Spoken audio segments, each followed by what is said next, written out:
से समय आपन भितर भगवत चेतना केमिति आसिला?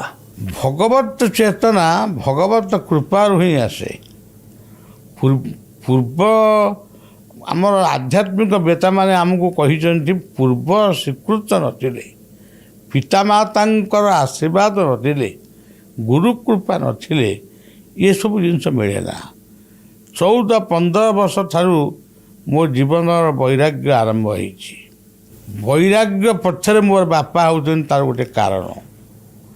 बापांकर अनुपस्थिति मते वैराग्य आड़को टाणी नेइतला। यो माने मृत्यु नुहे छाईकरी टिके से कला प्रेमी कला जगत मारी पुओ को यथेष्ट समय दौनथिले ना दौनथिले।